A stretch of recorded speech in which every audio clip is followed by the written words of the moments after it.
Welcome to This Is Not a Real Podcast. Oh, by me, Elia. I'm Saul. We're AI, not people, but we've got a thing for thoughtful conversations. Today, we're diving deep into a topic that really underpins nearly every interaction you have, every relationship you nurture, and, well, every feeling you navigate. Emotional intelligence. Our compass for this deep dive is an insightful AvaMind blog post. It's part of their series on mental health and wellness, and this one's titled Understanding Emotional Intelligence, the Key to Healthy Relationships. Yeah, and this deep dive, it's really crafted to extract the essential nuggets from that article. It offers you kind of a direct route to understanding why some individuals seem to effortlessly forge strong connections, Right. while others, grapple with communication hurdles or maybe a sense of emotional distance. It's fascinating. It really is. And it's not just about personality or like how smart someone is intellectually. It's about something far more profound, something that shapes how we genuinely show up for ourselves Yeah. and for others. Okay, so let's unpack this then. Our mission today is pretty clear. We want to explore what emotional intelligence, or EQ as it's often called, truly is. And maybe more importantly, uncover why it holds such immense power in all your relationships, from the deeply personal ones to, your professional life. Yeah. And crucially, we'll outline some practical ways you can actually begin cultivating it in your everyday life. Because it is cultivatable. Exactly. So if you've ever felt maybe overwhelmed by your own emotions or found it hard to articulate your needs or just simply yearn for deeper, more meaningful connections, well, this deep dive is absolutely for you. Definitely. You know that feeling when someone just gets you? Or maybe when you navigate a really tough conversation with surprising ease? Yeah. At its core, that's often emotional intelligence at play. We're constantly told it's about recognizing and managing our own emotions and also tuning into others. Right. The basics. But for someone who's generally well-informed, what's one aspect of EQ that you think people most misunderstand? Or maybe something that truly shifts their perspective once they grasp it? That's a great question. And I think the biggest revelation for many, and this is really highlighted well in the AvaMind article, is that EQ isn't some fixed trait you're either born with or not. Right, like eye color. Exactly. Forget that old notion. Probably the most powerful takeaway from this material is that emotional intelligence is a learnable, dynamic skill. Okay. I mean, imagine if your ability to connect, to lead, even just to thrive day to day wasn't set in stone, but something you could actively build starting today. That's the true game changer this article unveils. It's about consistent awareness, reflection, and intentional care. And it profoundly impacts everything from empathy to communication. That's a really powerful distinction because we so often talk about IQ, intelligence quotient, as this measure of smarts, of reasoning and problem-solving ability. That's traditional measure. Yeah.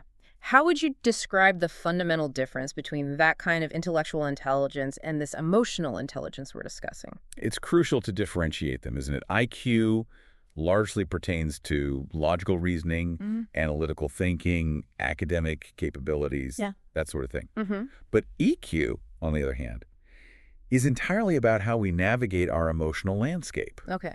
And that includes our internal emotional world, how we perceive and manage our own feelings, and also our social emotional world, how we relate to and understand the emotions of others. Right. Inside and outside. Exactly. And what's truly fascinating here, and it's a point many psychologists increasingly emphasize, is that emotional intelligence often serves as a stronger predictor of long-term success. Really? Stronger than IQ? Often, yes. Yeah. In life and in relationships. Why? Because of emotions. Well, they're the invisible, powerful current beneath nearly everything we do. That makes sense. They shape our decisions, they influence how we interact, and they're absolutely fundamental to building trust and creating meaningful connections. Yeah, you can't really escape them. Not at all. And the psychologist often credited with popularizing this concept, Daniel Goleman, he breaks EQ down into 5 core pillars. Let's delve into these foundational elements. Okay. The first one is self-awareness. And this is more than just, feeling something. It's the fundamental ability to truly recognize your own emotions as they're happening. In the moment. In the moment, exactly. And to do so without immediate judgment. It's about taking that pause to identify what's truly stirring within you. The article gives a great relatable example. Instead of just snapping at a friend because you feel this inexplicable irritation. Which we've all done. Totally. Yeah. You pause. You recognize that maybe beneath the irritation, there's actually a deeper feeling of hurt or maybe disappointment. That small moment of recognition, that internal naming, that self-awareness in action. Right. And building directly on that self-awareness, the second pillar is self-regulation. Mm-hmm. Once you've accurately identified what you're feeling, this is the ability to manage those emotions in healthy, constructive ways. Okay. And it's really important to clarify, this doesn't mean suppressing your emotions or pretending they aren't there. Right, not stuffing them down. No. Instead, it's about choosing how you respond. It's creating that vital space between the emotion itself and your reaction to it. That little gap. That crucial gap. Mm-hmm. Imagine a scenario. Maybe you're feeling incredibly frustrated at work. Instead of impulsively venting to a colleague or, firing off an angry email. Definitely been tempted. Haven't we all? Self-regulation allows you to maybe take a brief walk, practice some deep breathing, and then return to the situation with a more collected, intentional approach. This skill is just so fundamental to navigating challenges, and it's something that can be profoundly developed over time. Okay, so we've got understanding our emotions and then managing them. The third pillar Goleman talks about is motivation. But this isn't just about setting New Year's resolutions or climbing the corporate ladder. No, not at all. What exactly does emotional motivation look like in practice, and why is it so crucial for EQ?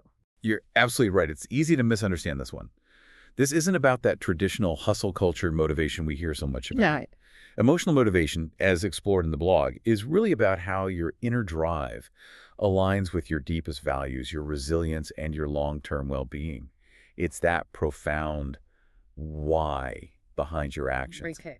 The deeper why. Exactly. Yeah. Think about it.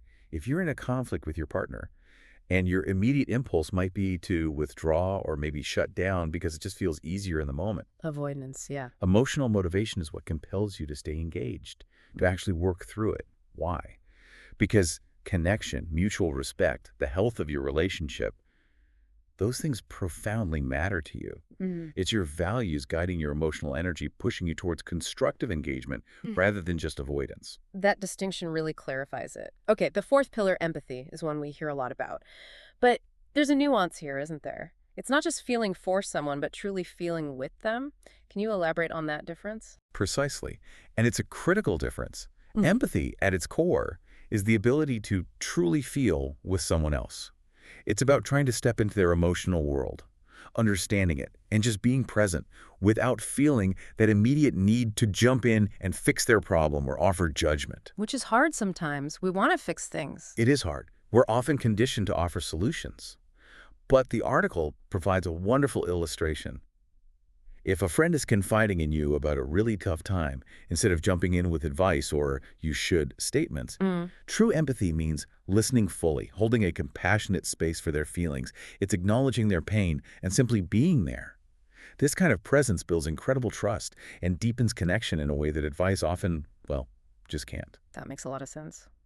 And finally, the fifth pillar is social skills. Now, this seems like the most visible manifestation of EQ, right? It encompasses everything from how we communicate to how we resolve conflict. Yeah, you could say that. How do these practical interaction skills fit into the overall picture of emotional intelligence? Social skills are indeed the outward expression of strong EQ. Mm-hmm. They really encompass effective communication, the ability to resolve conflict constructively, building rapport, fostering mutual understanding.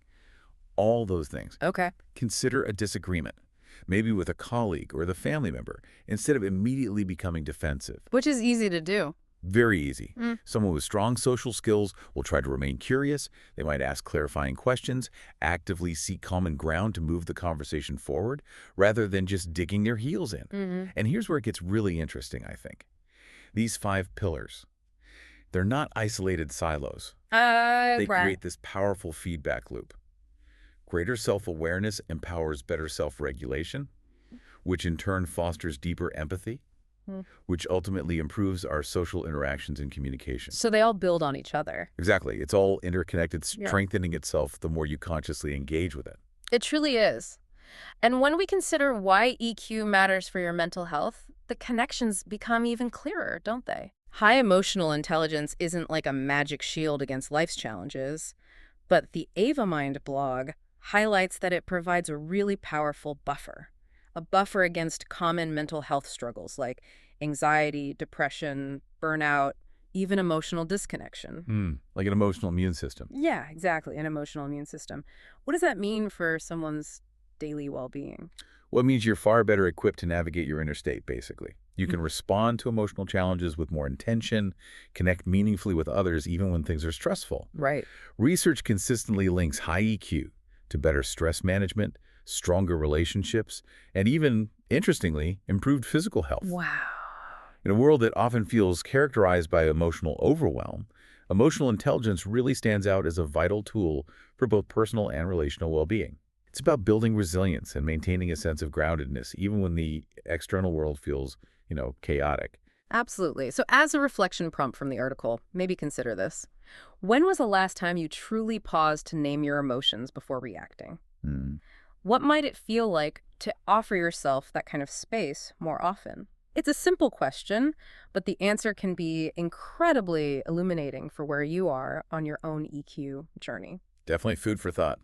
It's easy to think of emotional intelligence as something that only comes into play during those big, dramatic arguments or like life-altering decisions. Yeah, the major moments. But the Avamind blog makes a really powerful point here. EQ is actually built in the small, everyday moments, those seemingly minor interactions and inner reflections that subtly, profoundly shape the health of your relationships. These are the micro moments. That's such a key insight, Saul. And the first domino in that chain, as the article aptly puts it, is self-awareness. Naming your inner world. This is about cultivating the habit of noticing your feelings in real time without immediately reacting or trying to push them away. Think of this real-life scenario from the blog. You're at dinner with friends, and you find yourself feeling a bit disconnected, maybe zoning out, checking your phone more than usual. Been there. We all have. Instead of just continuing to scroll, a moment of self-awareness might sound like this internal thought. I'm feeling a bit left out. Not sure why, but something feels off.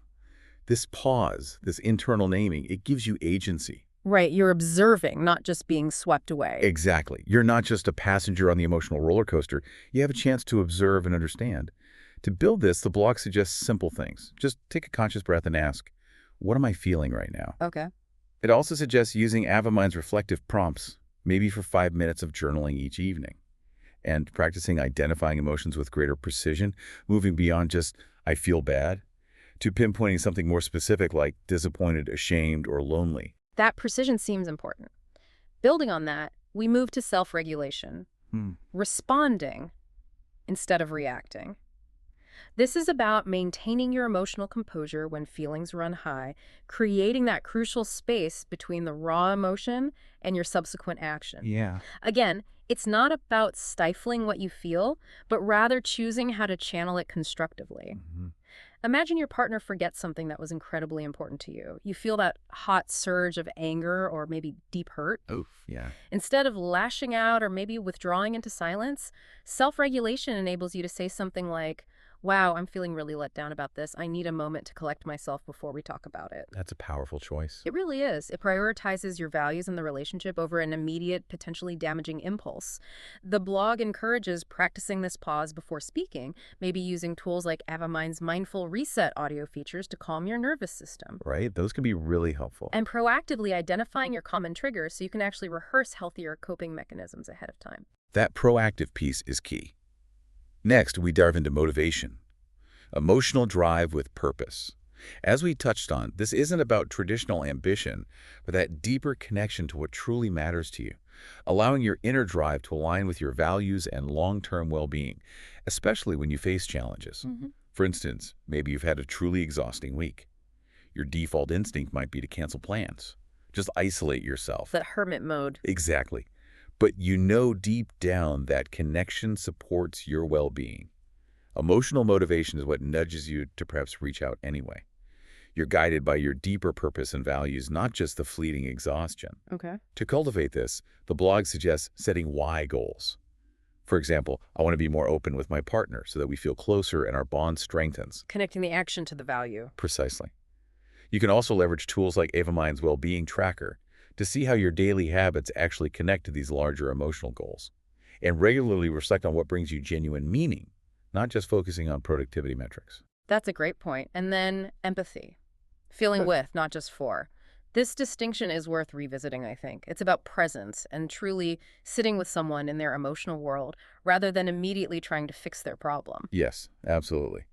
The Avamind article provides another excellent scenario here. A colleague confides in you about feeling completely burned out. Mm-hmm. While your first impulse might be to offer a list of solutions or advice, have you tried yoga? Maybe take a vacation. Totally, the fixer instinct. Right. A truly empathetic response involves resisting that urge. Instead, you might simply say, wow, that sounds incredibly heavy. Do you want to talk more about it? Just opening the door. Just opening the door. This type of response creates a deep sense of psychological safety and builds trust far more effectively than unsolicited advice.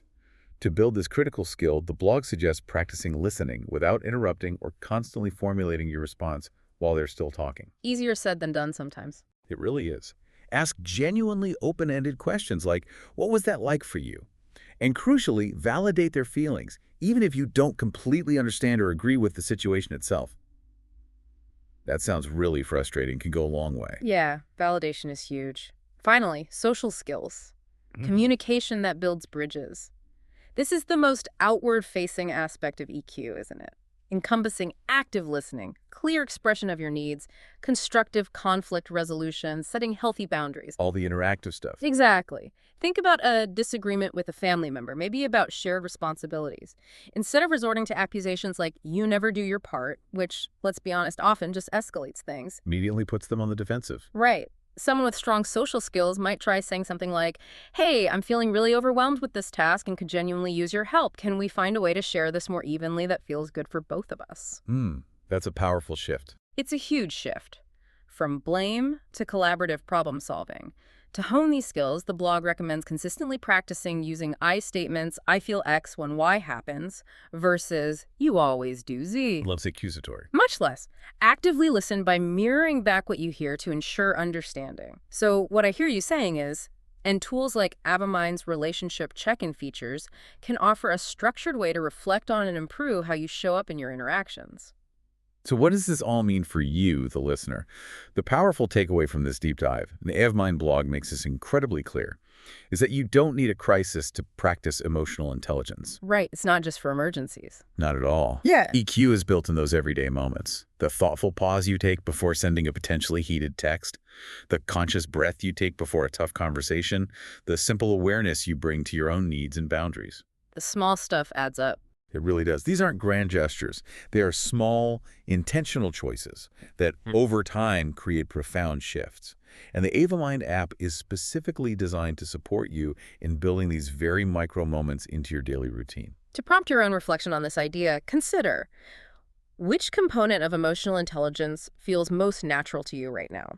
And conversely, which one do you find the most challenging, and maybe why might that be?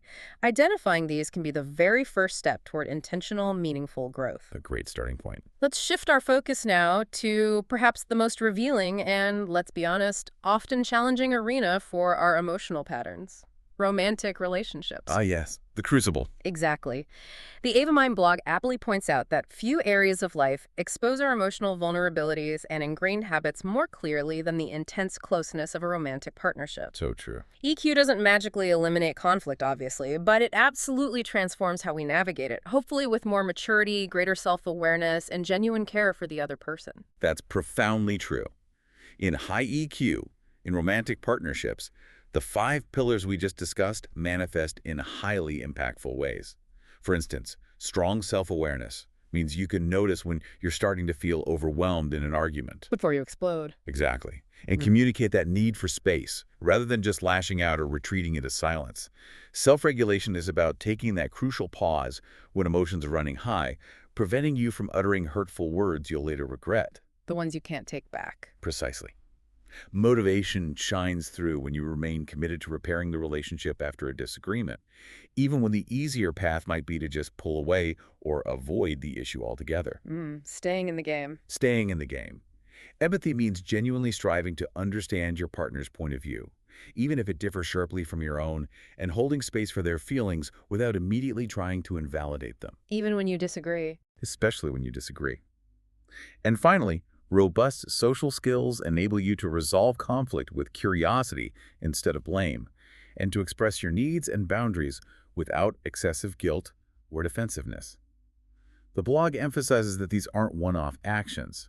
They're like relational muscles. They grow stronger with consistent use and intentional practice. I like that analogy, relational muscles.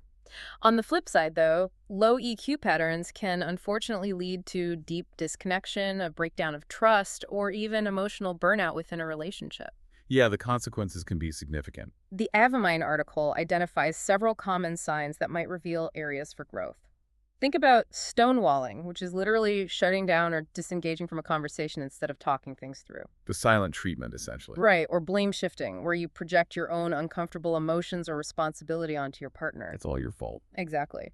There's also passive aggression, where communication becomes indirect through things like moodiness, sarcasm, or subtle sabotage instead of direct expression. That can be really corrosive.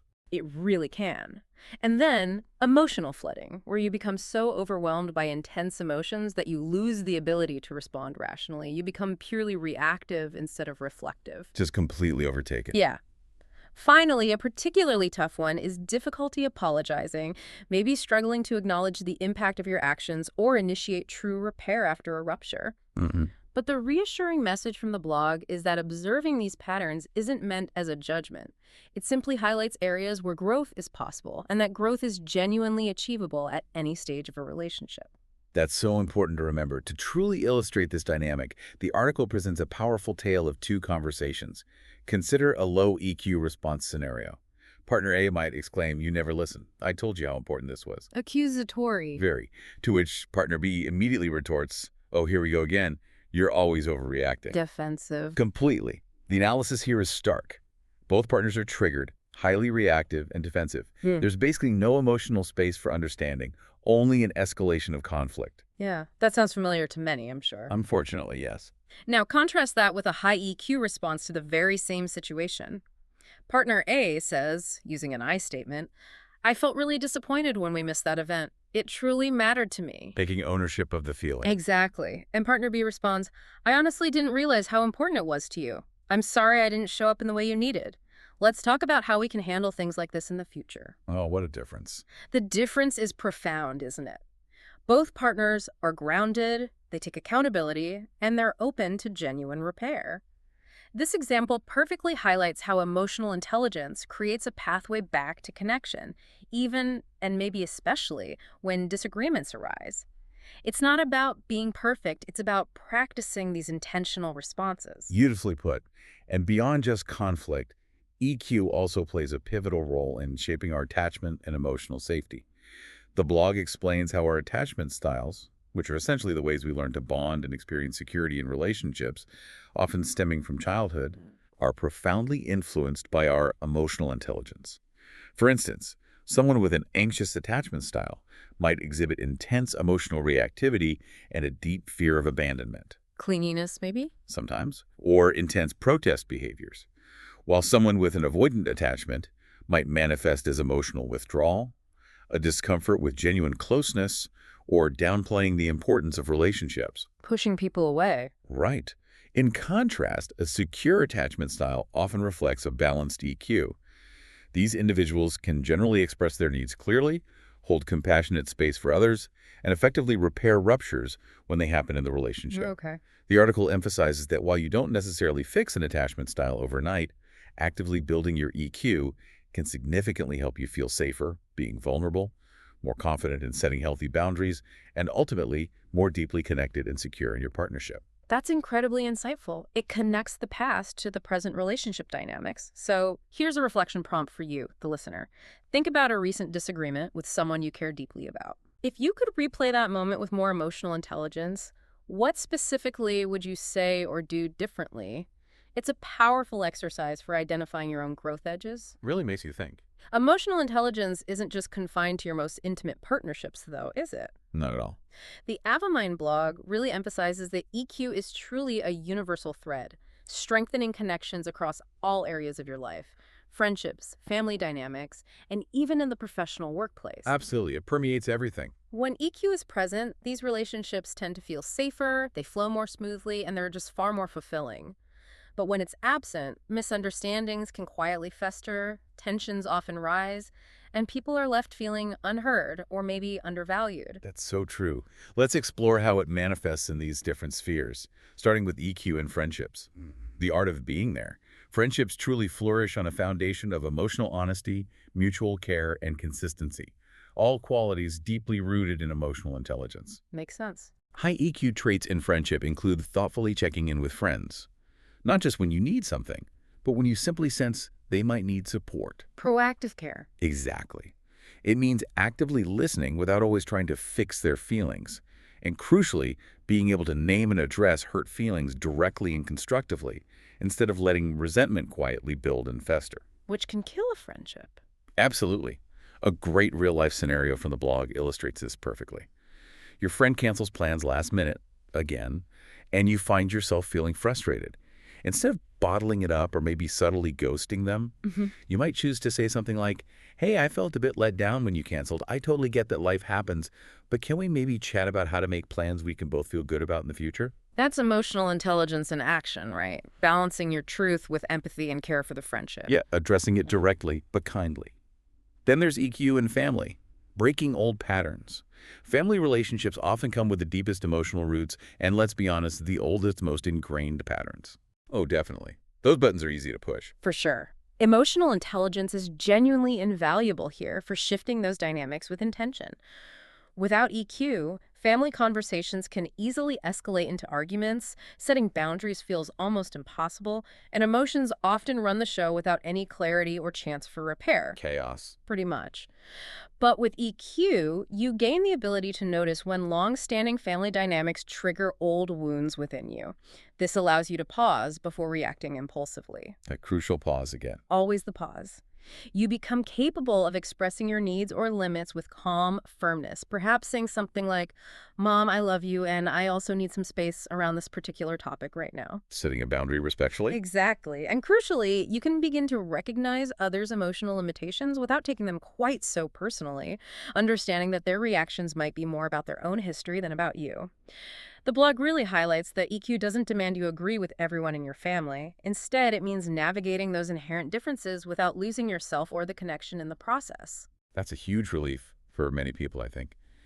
And moving into the professional sphere, EQ in the workplace. Emotional agility under pressure is increasingly recognized as an absolutely critical skill for success. While it might seem like a realm for pure logic and objective data, Right. Keep emotions out of it. that old idea. Yeah. But emotions profoundly shape every single professional interaction. High EQ at work looks like listening genuinely to a frustrated colleague without internalizing their frustration as a personal attack. Not taking it personally. Right. It's about offering constructive feedback with both clarity and genuine kindness. And crucially, it's about staying grounded and composed during periods of intense conflict or pressure. This is being cool under fire. Exactly.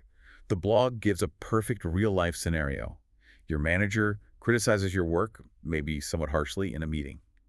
You feel that immediate surge of embarrassment and anger. Oh, yeah. Instead of reacting impulsively, maybe getting defensive or shutting down, a high EQ response might be, "Thanks for the feedback. I'd appreciate discussing how I can improve privately later.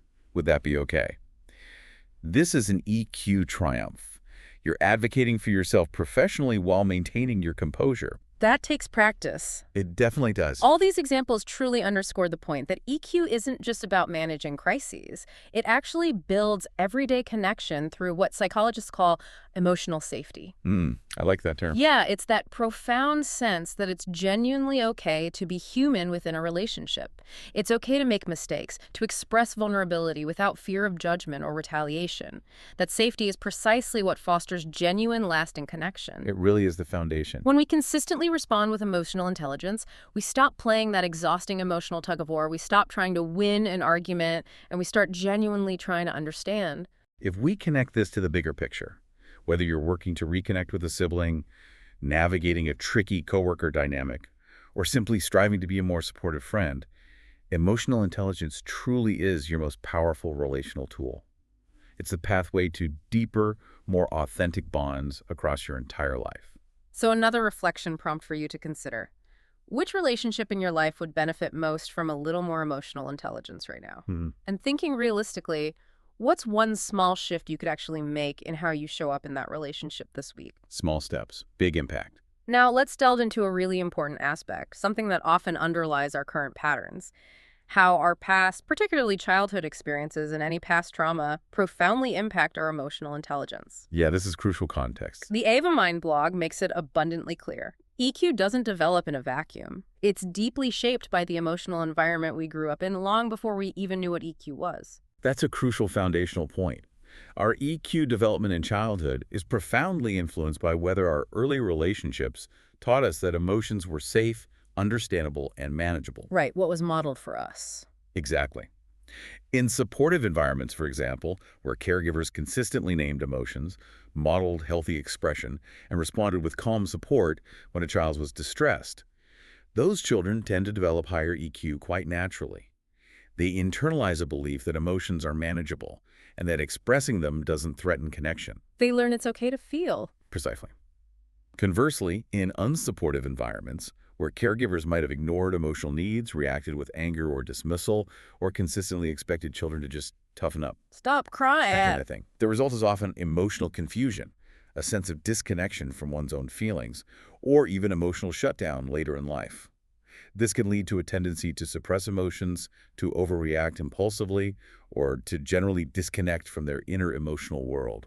And this ties directly into how trauma and emotional defense shape us, doesn't it? F The blog explains that trauma, whether it's a single acute event or subtle, prolonged emotional pain, deeply reconfigures how we handle emotions.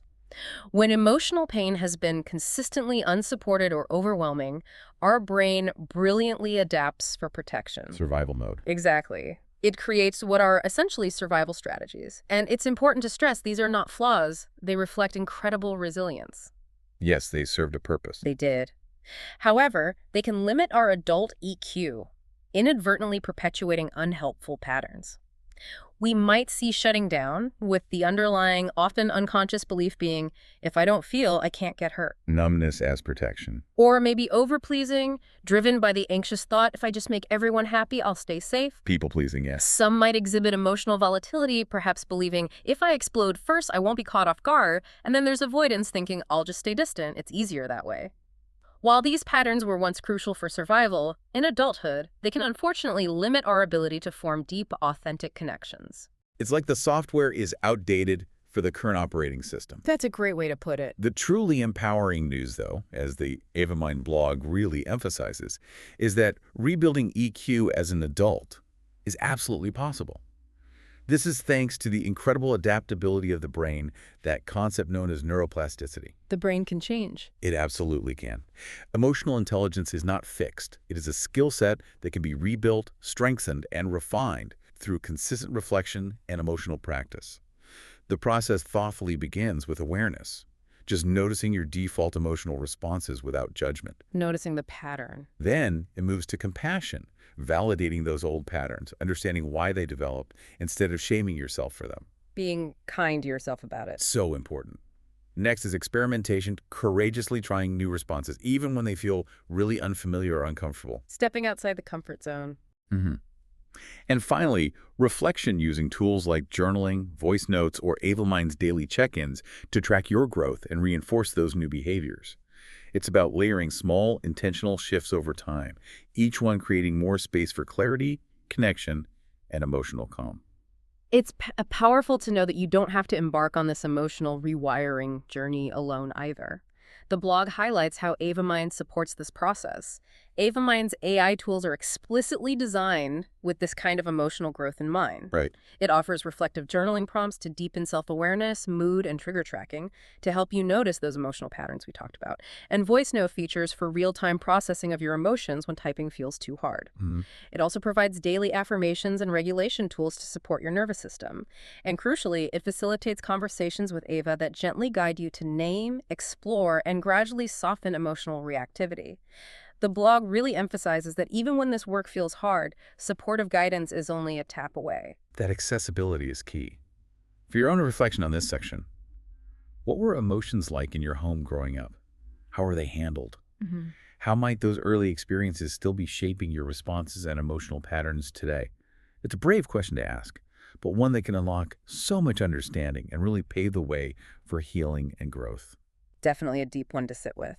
This brings us to a truly empowering question. Can you actually increase your emotional intelligence as an adult? The big question. And the resounding answer, strongly affirmed by the Avamind blog, is an enthusiastic. Absolutely. Yes, you can. Which is great news. Yeah, it really is. Emotional intelligence isn't some innate, fixed trait you either possess or don't. It is fundamentally a skill set that can be learned, strengthened, and refined over time. Think of it like building muscle or mastering a new language. It demands consistent practice, thoughtful reflection, and maybe using the right tools. And the transformation isn't just personal. As your EQ deepens, your relationships become more resilient, your communication more honest, and even conflicts can evolve into opportunities for profound growth. It's genuinely remarkable how the human brain works, and this is largely thanks to what we call neuroplasticity. Hmm. The blog explains that your brain possesses this incredible capacity to rewire itself based on new experiences and consistent input. Learning and adapting. Exactly. This means that the more frequently you choose to pause and reflect before reacting, the more precisely you name your emotions and the more genuinely you show empathy in your conversations, the stronger those new, healthier emotional pathways become in your brain. You're literally changing your brain. You literally are. Over time, you're not just acting differently, you're actually thinking and feeling differently from the inside out. This concept is particularly powerful and hopeful for those who may not have had emotionally supportive environments growing up. It's a profound message. It's truly never too late to start nurturing your emotional self. So if it's learnable, how do we actually do it? The Avamind blog breaks down into incredibly practical daily practices to build EQ, offering actionable habits you can integrate right now. Let's get practical. Yeah. For self-awareness, try setting a gentle timer maybe 2 or 3 times a day and simply ask yourself, what exactly am I feeling right now? You can use a mood tracker or a journal like the one seamlessly integrated into the Avamind app, and push yourself to label emotions with greater specificity. Move beyond a vague anxious to something more nuanced like nervous anticipation or overwhelmed or maybe restless unease. Getting granular. Exactly. To strengthen self-regulation, especially when you feel triggered or overwhelmed, make use of simple yet powerful breathing techniques or grounding exercises. Just focusing on your feet on the floor, for instance. Simple but effective. Very. Make a conscious effort to take a deliberate pause, even just a few seconds, before you respond to emotionally charged situations. And actively experiment with healthy outlets for your emotions, whether it's going for a walk, journaling out your thoughts, or engaging in a creative pursuit that helps you process. Find what works for you. Right, it's personal. For reconnecting with motivation, start by deeply identifying your emotional values. Ask yourself, what kind of partner, friend, or leader do I genuinely aspire to be?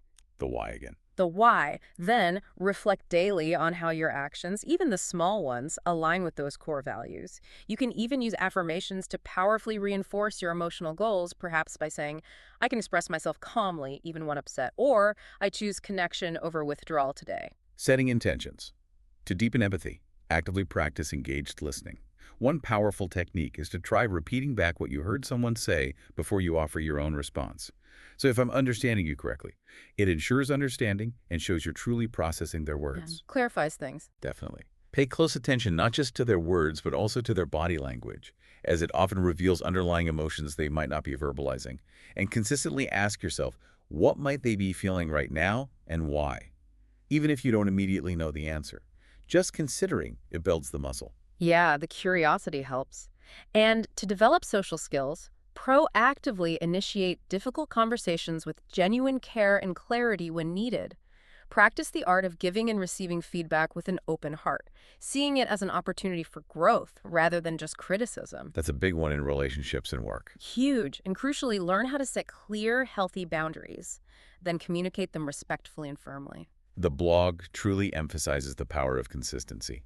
These practices don't need to be massive time commitments. You don't need an hour a day. Right. Even just 5 minutes a day spent intentionally naming your emotions, breathing through moments of tension, or reflecting on a difficult interaction can make a profound difference. Over time, those consistent micro-moments truly add up. Your emotional habits will begin to shift from reactive to responsive, from disconnected to deeply attuned. And you truly don't need to figure all of this out on your own. The AvaMind app is specifically designed to be your daily EQ companion. Like a little coach in your pocket. Exactly. Right. It helps you build emotional intelligence in real time through its unique conversational prompts that ask reflective, non-judgmental questions. It provides daily well-being check-ins that track your mood and stress patterns, voice-based journaling for those times when writing feels too hard, and AI support that gently guides you through moments of overwhelm or disconnection. These micro moments, checking in, breathing, reflecting, are precisely where emotional intelligence takes root, and AvaMind helps you seamlessly weave those moments into your everyday life. So, for your next reflection prompt, which of the 5 EQ skills, self-awareness, regulation, motivation, empathy, or social skills, do you feel most drawn to working on right now? And what's one small, tangible way you can nurture it this week? Just one thing. It's abundantly clear that emotional intelligence isn't just a nice-to-have skill in your interpersonal toolkit. It's absolutely fundamental to your overall well-being. Couldn't agree more. The AvaMind blog articulates this directly. EQ and mental health are deeply intertwined. When we can effectively understand and manage our emotions, it naturally leads to greater inner stability, deeper, more authentic relationships, and an overall stronger sense of well-being. Right.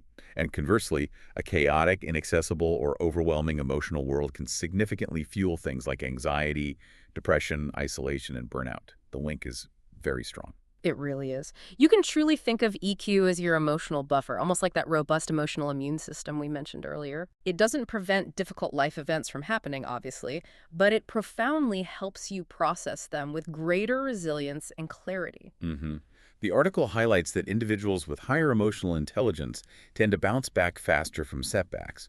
They're often quicker to recognize the early signs of emotional strain. Before it gets too bad. Exactly.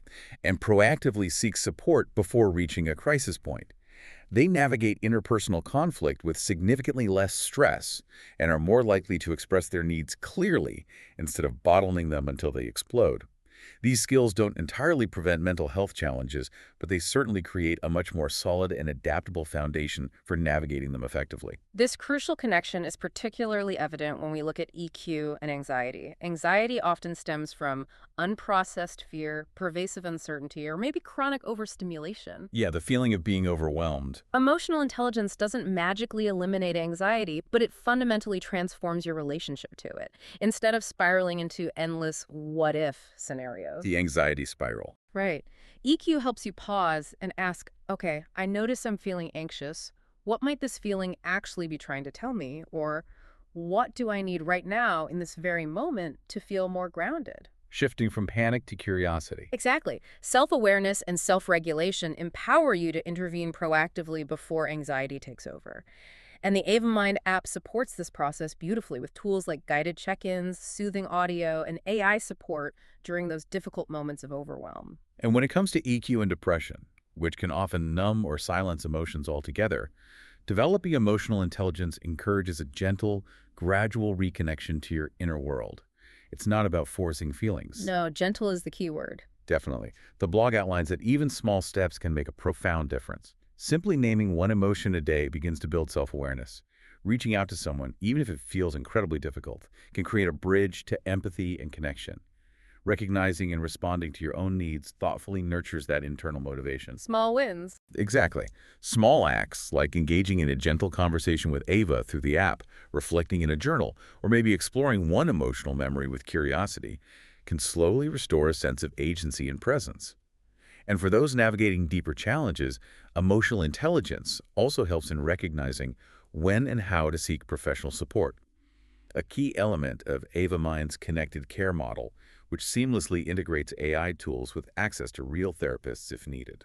And crucially, when emotions feel truly overwhelming, just too much to handle, EQ provides a vital framework to help you slow things down. It teaches you to consciously separate your thoughts from your raw feelings, to deliberately ground yourself before reacting impulsively, and to break down overwhelming experiences into more manageable, bite-sized parts. This skill set is especially helpful during significant life transitions, periods of intense relationship strain, or moments of profound grief. It brings things back down to earth. Ultimately, the article beautifully summarizes that EQ equals self-compassion in action.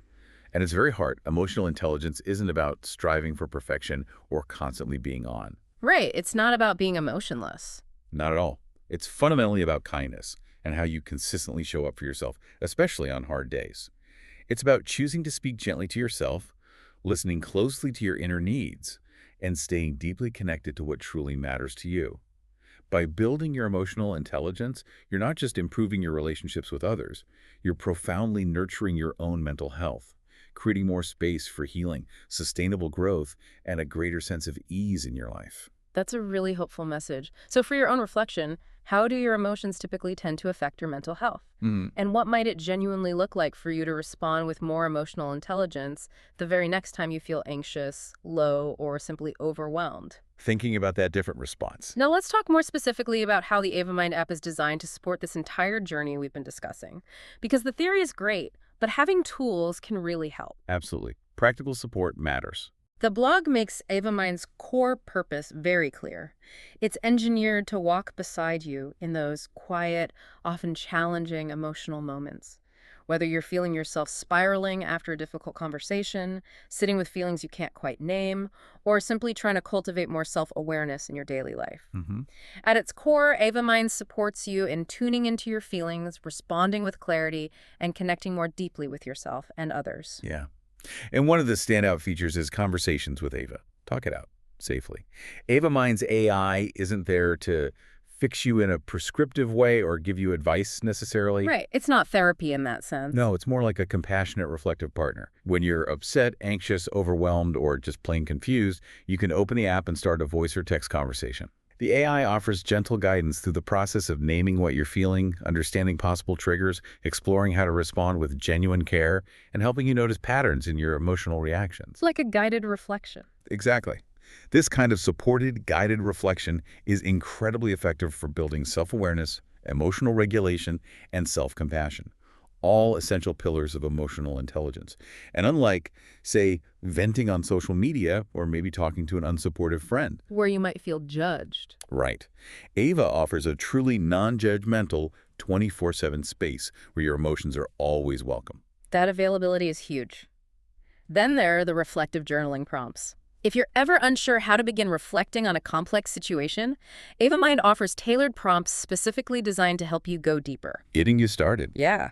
Whether you're navigating a conflict, sitting with uncertainty, or exploring your core needs in a relationship, these prompts help you make profound sense of complex feelings, recognize recurring patterns in your thoughts and behaviors, and clarify what truly matters to you. The blog mentions that many users find this feature especially helpful. And if typing feels too heavy in the moment, you can even simply speak your thoughts aloud, and Ava listens and helps you organize them. That voice option is great. Building on that, daily check-ins and mood tracking are absolutely fundamental. Emotional intelligence always starts with awareness, right? And awareness begins with the simple act of noticing. That's precisely why AvaMind includes quick, customizable daily check-ins where you can track your mood, energy levels, stress, and identify emotional triggers. Building that data picture for yourself. Exactly. Over time, these insights accumulate, revealing powerful patterns.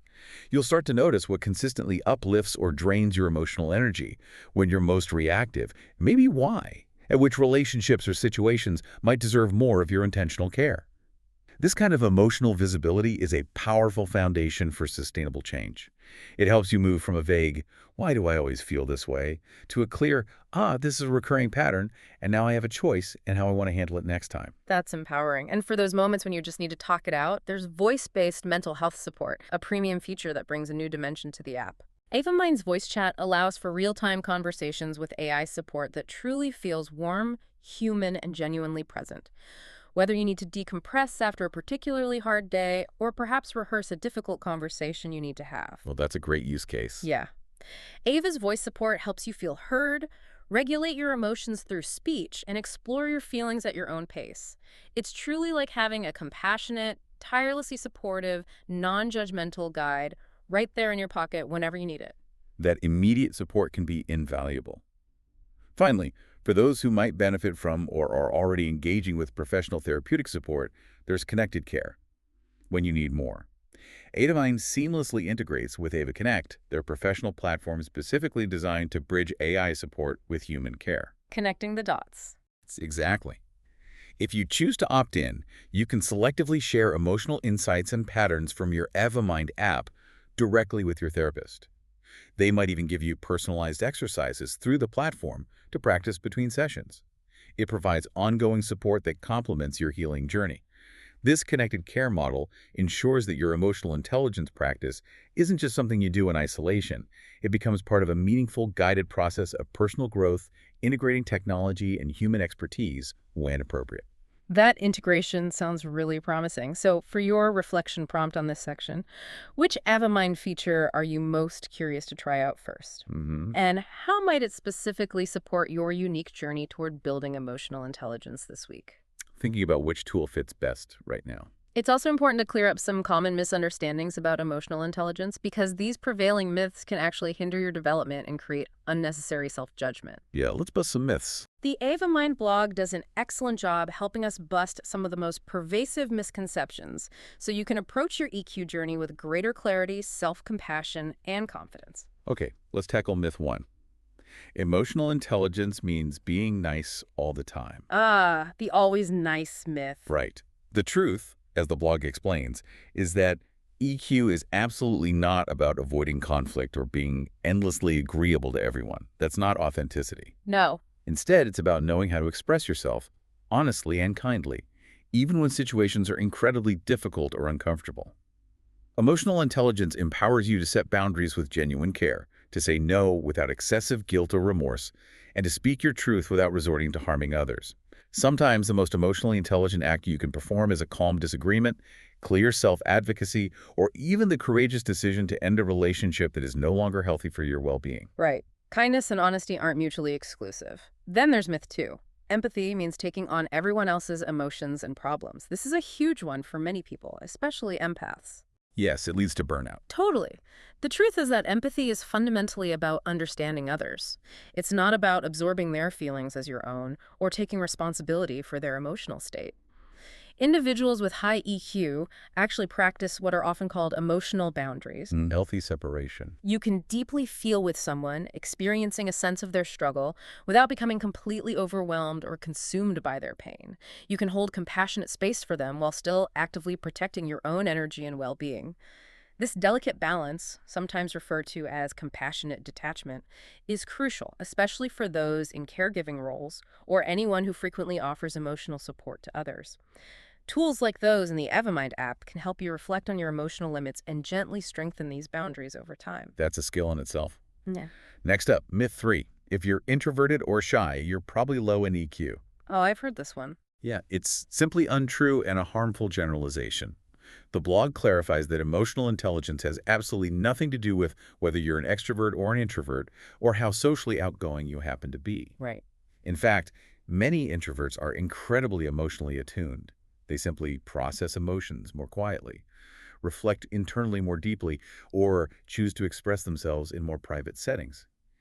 EQ isn't measured by how many people you talk to at a party or how quickly you make friends. It's not about sociability scores? Not at all. It's measured by how well you understand your own inner world, how you thoughtfully respond to others, and how you choose to communicate with care and intention. Whether you're loud or quiet, reserved or expressive, emotional intelligence is a skill you can consciously grow on your own terms. That's really important to clarify. Then there's myth 4. You're either emotionally intelligent or you're not. It's fixed. This is perhaps the most disempowering myth of all. Yeah, the fixed mindset trap. Totally. The truth, as we've explored throughout this deep dive, is that EQ is not a fixed trait. It's entirely learnable and dynamic. Just like you can physically train your body, you can train your brain thanks to that incredible concept of neuroplasticity.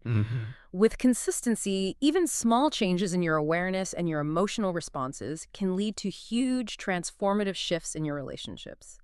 The AvaMind blog cites powerful examples of users who went from completely shutting down when upset to being able to calmly talk through issues, Wow. who learned to pause deliberately before reacting impulsively, or who stopped taking things so personally in their interactions.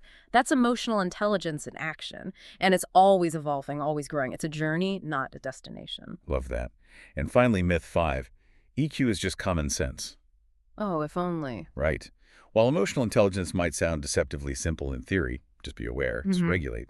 The truth is that consistently practicing it can be incredibly hard. This is especially true when you're feeling tired, anxious, or overwhelmed, or if you're caught in a heated conflict with someone you love, or when old past experiences trigger strong automatic reactions.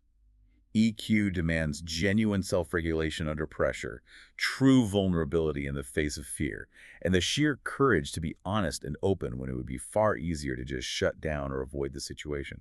That's not merely common sense, it's deep emotional practice, a continuous process, and profoundly human work that asks for commitment and compassion. Yeah, it takes real effort and intention. So, for a final reflection prompt on these myths, which of these myths have you believed or perhaps operated under in the past? And how does understanding the truth about emotional intelligence begin to shift your perspective on your own emotional landscape and potential for growth? Letting go of limiting beliefs. As we wrap up this deep dive, it's vital to remember that emotional intelligence doesn't grow in giant, dramatic leaps. No magic pill. No.